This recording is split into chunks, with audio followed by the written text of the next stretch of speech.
என்ன வேணா பண்ணுங்கம்மா. ஆனா 2 பேரும் சேர்ந்து கியூட்டா ஒன்று பண்றீங்கல்ல, அதை மட்டும் பண்ணாதீங்கம்மா. கியூட்டா இருந்துச்சா குருஜி அது? இல்ல அதான் ரொம்ப நேரம் நீங்க உட்காந்து பார்த்து. அதனால பண்ணாதீங்கன்றாரு. ரித்திகா, சொல்லுங்க ஜி. நான் பேசுறது நல்லா கேக்குதா உங்களுக்கு? கேக்குது. நல்லா கேக்குதா? கேக்குதுங்க. எனக்கு லைட்டா கேட்காத மாதிரி இருக்கு. உங்க ஃபோன் நம்பர் கொஞ்சம் கொடுமா, அதில் அடிக்கிறேன். நீங்க வாங்க, நான் நேர்ல அடிக்கிறேன். இல்ல இதை மட்டும் உஷாரா இருப்பியா? சரி ஓகே, ஒன்றும் பிரச்சனை இல்லை. இப்போ முதல்ல கோபி செட்டிப்பாளையம் சிக்கன் மிளகு வறுவல், இதுக்கு ஃபர்ஸ்ட் என்ன செய்யணும்ன்றது உங்களுக்கு ஏதாவது கொஞ்சம் தெரியுமா? அதுக்கு தானே உங்களுக்கு கூப்பிட்டுருக்கோம். ஆமா, அதுவும் கரெக்ட் தான். அப்படி வேற என்ன சொல்லுங்க போறேன்னு நினைக்கிறேன். ஓகே, இப்போ முதல்ல என்ன பண்றீங்கன்னா, சிக்கன் இருக்கா? இருக்கு. ரெடியா இருக்கா? அதை எடுத்துக்கங்க. எடுத்துக்கிட்டேன். பொதுவாக உங்க வீட்டில் சிக்கன் வாங்கிட்டு வந்தா என்னமா பண்ணுவீங்க?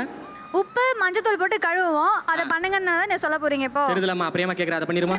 அதான் ஐநோ, நீங்க தான் சொல்ல போறீங்க. தேவையான அளவா எல்லாமே? அதான் ஏமா கழுவிட்டு போடணுங்க. நீங்க தானே போட்டுட்டு கழுவணும்னு சொன்னீங்க. ஒன்றும் பிரச்சனை இல்லை. சரி பரவாயில்ல, மிளகாத்தூள் போட்டு கழுவலாம், ஒன்றும் பிரச்சனை இல்லை. முதலில் சிக்கனை நன்றாக கழுவும். எப்பேற்பட்ட கதாபாத்திரம் நானு, என்ன போய் 10 பாத்திரம் தேக்க வச்சுட்டாங்களே.